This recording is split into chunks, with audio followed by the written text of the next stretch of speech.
Poštovani predstavnici medija, dragi građani, povod sazivanja današnje konferencije za štampu je saopštenje da svi koji se ovde nalazimo napustili smo stranku Jedinstvene Srbije.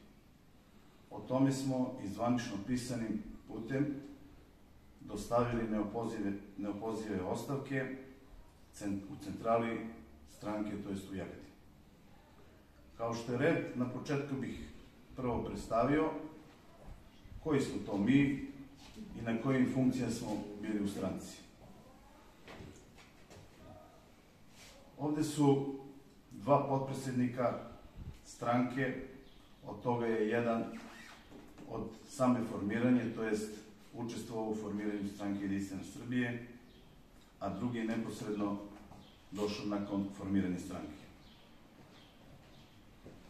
Tu je i koordinator aktiva žena, koja je bila organizator u mnogim akcijama koje je stranka organizovala. Tu je potpredsednik omladine, takođe učesnik u mnogim, to jest u svim akcijama koje je omladina sprovodi.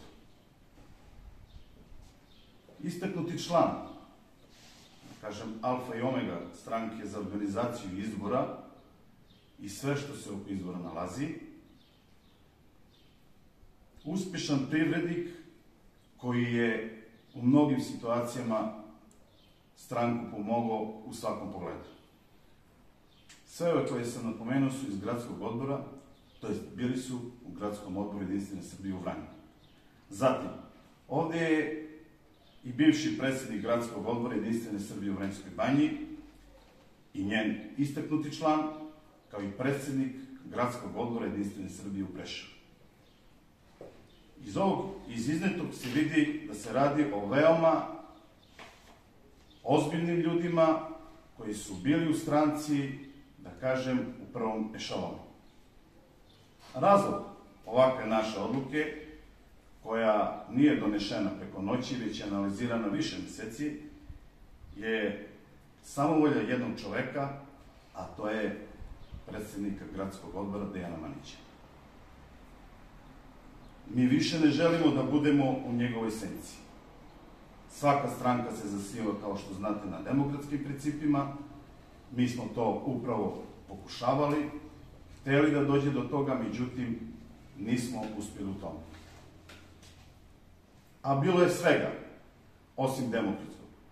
I omalovažavanja, i vređanja, i vulgarnosti, do bezmalo i fizičkog obračuna. Ja ne bih više analizirao situaciju u kojoj smo bili, jer stojimo čvrsto iza ove odluke koju su vam saopštili. Stranka, bilo koja stranka, znači nije ničija lična svojina, pa da odlučuje o nekim stvarima na ličnoj osnovi. Zbog toga i zbog svih ostalih razloga mi smo odlučili da damo ostavke i odemo iz stranke. Naravno da protiv stranke Jedinstvene Srbije nemamo ništa protiv, mi svima njima želimo uspešnost u radu, a sa članovima stranke koji su ostali u gradskom odboru Jedinstvene Srbije mogu da kažem da imamo izuzetno dobre odnose, prijateljske, to su naši drugari, i napomenuo bih da su svi oni dobrodošli ovde sa nama gde se mi sad nalazimo. Naše dalje političko delovanje biće usmereno na formiranju povereništva stranke Zavetnici. Nije tajna da smo uspostavili kontakt sa prvom osobom stranke, a sadašnjim ministrom u vladi Republike Srbije, gospođom Milicom Đurđević-Stamenkovski, i sa njenim najbližim saradnicima.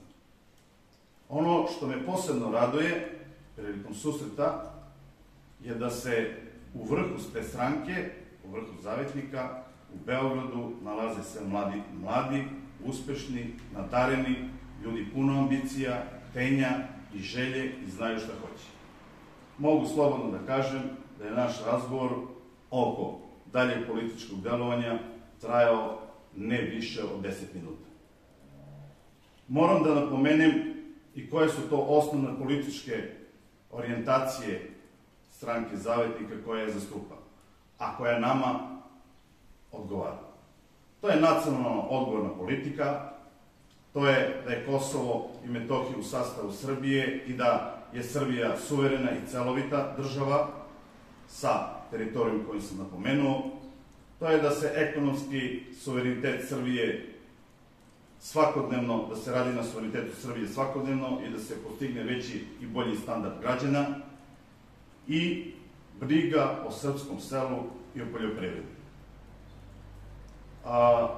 Što se tiče samog resora koje naša predsjednica ima trenutno u Republici Srbije, to je resor briga o porodici, demografiji, gde je Milica ministar, a to je veoma bitno pitanje, veoma bitno za naše društvo.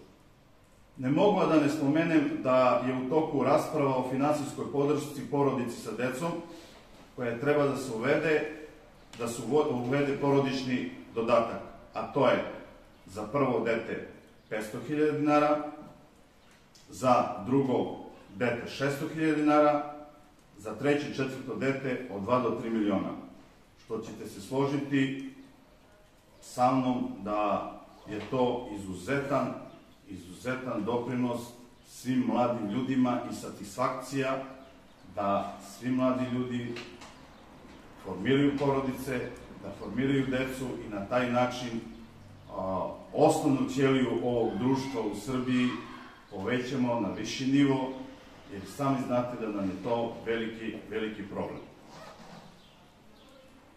Pored ovoga, nama, da kažem, od ovog trenutka prestoje niz obaveza i zadataka oko formiranja povereništva.